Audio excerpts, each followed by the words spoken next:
오늘은 지난 1월 달에 북한의 4차 핵실험 내용과 유엔 제재와 관련돼서 전문가이신 김태호 박사를 모시고 자세한 내용 알아보겠습니다.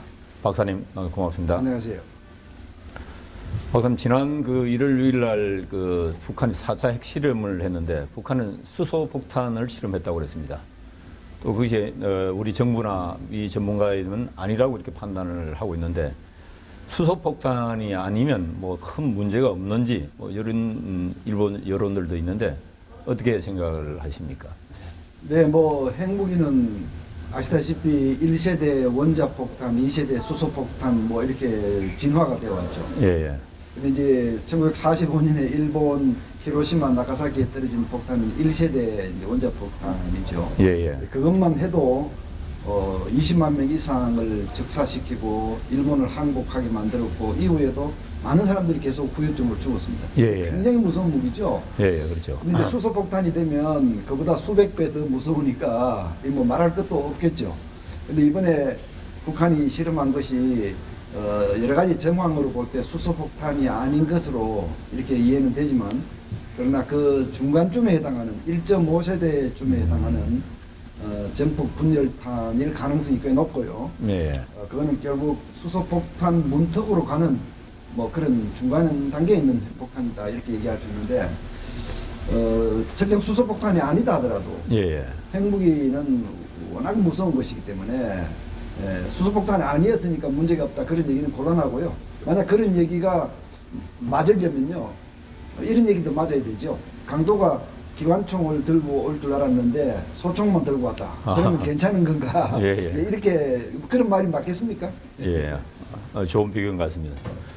근데 이런 위협에 대해서 핵무기가 이제 수소폭탄이 아니라도 대단한 위협, 우리 생존하고 직결되는 문제들인데 일부 우리 여기 정말 무시하고 수소폭탄이 아니다 하는 이런 무시하는 그런 안보 불감증이 있는 것 같거든. 또 한편으로는 또 너무 이게 겁을 내서 공포증, 공황이 일어날 수 있는데 우리 시민들은 어떤 자세가 좋을 것 같습니까? 네, 참 까다로운 질문입니다. 예. 일단 불감증, 무신경증 이런 것들이 가지는 문제점은 굉장히 많습니다. 예. 이게 암 환자가 오랫동안 암을 앓다 보니까 마치 자신이 암에 걸린 사실도 잊어버리고 감기 정도로 앓고 있는 걸로 착각하는데 이런 현상이 우리 사회에 벌어지고 있는 것인데 그렇게 되면 정부가 필요한 안보 조치를 취하기도 어렵고 또 필요한 국방 예산 또 필요한 무기 체계 구입 이런 것들이 다 차질이 빚게 되기 때문에 대비에 차질이 오는 거죠. 그러나 이제 반대로 북한 핵 문제 때문에 우리 국민이 공포심을 가지고 있다면 예. 그것도 우리 민생 경제를 흔들게 하고 국가 신인도를 떨어뜨리고 나쁜 부작용이 많죠. 예. 아마 답은 이 스피노자가 얘기한 말에서 답을 찾을 수 있을 겁니다.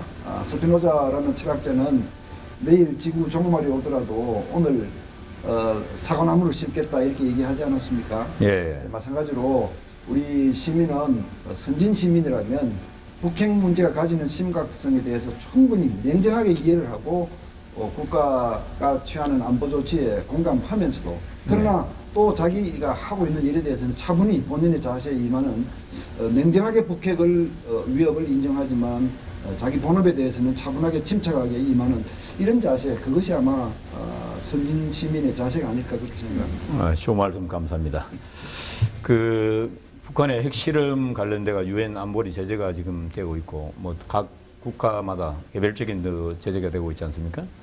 이 효과는 얼마나 어떻게 될 걸 판단됩니까? 예, 이번 3월 2일 날 유엔 안보리가 채택한 결의 2270호는 예. 말 그대로 지금까지 안보리가 취한 대북 결의 중에서 가장 강력한 겁니다. 예. 거기에는 북한의 무역에 대한 아주 전면적인 규제가 있고요. 또 북한의 대량 살상무기 개발과 관련한 규제가 있고 또 금융과 관련한 규제 예. 이런 것들이 이제 포함되어 있습니다.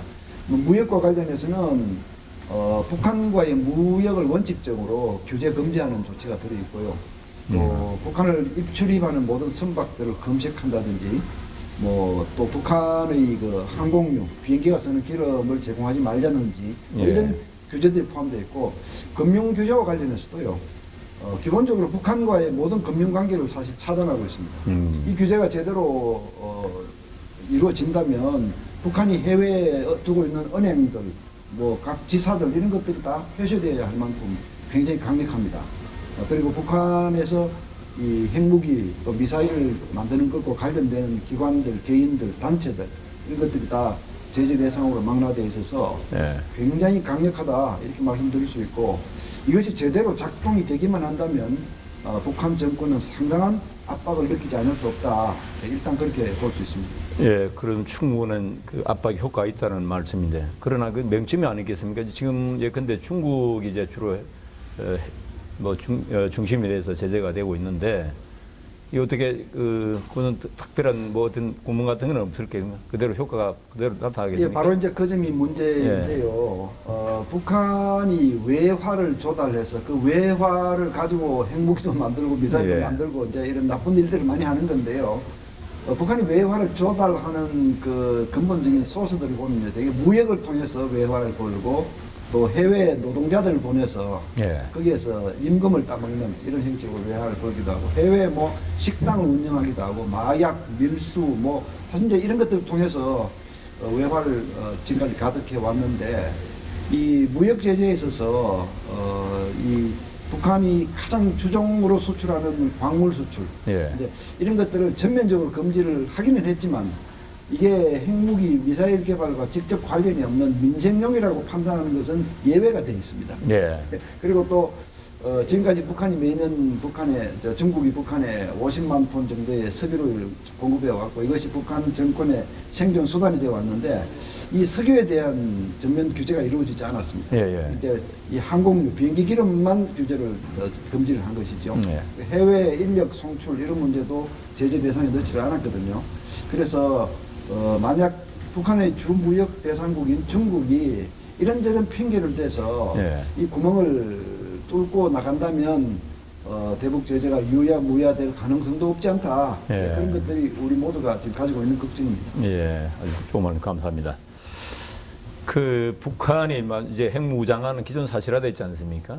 이게 근데 북한이 핵무기를 가지고 있는데 우리는 지금 뭐 완전 발굽고 있는 그런 상황인데, 아니 북한이 핵무기를 사용한다든지 아니면 위협한다든지 하면 우리 지금 뭐 미국이 핵 우산 있지 않냐고 소위 말해 안심하고 있는데, 미국의 핵 우리 한반도 우산에 대해서는 어떻게 생각을 하고 있습니까? 여기 가는 뭐 그대로 실행이 될 것인지 상당히 제 개인적으로는 좀 걱정도 되고 그러는데 어떻게 생각을 하세요? 네, 뭐 핵우산이라고 하는 것은 예, 예. 북한이 한국에 대해서 핵 공격을 가하면 미국이 자기들이 공격받은 걸로 예. 간주하고 북한에 대해서 핵과 여타 수단을 통해서 북한에 대해서 응징한다. 이 약속, 이게 이제 핵우산이거든요. 예, 예. 지금은 뭐 한미 동맹의 건강성이 양호하기 때문에 대체로 핵우산의 신뢰성은 뭐 좋다 이렇게 얘기할 수는 있는데요. 네. 그럼에도 불구하고 미국은 이 여론에 따라서 정책을 펼치는 민주주의 국가이기 때문에 우리가 100% 믿을 수 있느냐 하는 문제가 있을 수 있고요. 네. 또 미국이 뭐 최근 들어서는 우리를 걱정스럽게 만드는 사례들을 남기기도 했습니다. 뭐 2013년에 시리아 정부군이 반군에 대해서 화학 무기를 사용했을 때 미국은 무력 응징을 하지 않았습니다. 네. 사실 했더라면 북한에 대해서 좋은 메시지가 되었을 텐데 하지 않았고, 또 2014년도에 러시아가 우크라이나에 개입해서 그 크리미아 반도를 거의 반강제로 합병을 했는데 그때도 우크라이나를 지켜주지 않았거든요. 예. 이제 이런 사례들 때문에 핵우산의 신뢰성은 양호하지만 100% 보장은 아니다. 그렇게 보는 것이 저희 전문가들의 생각입니다. 예.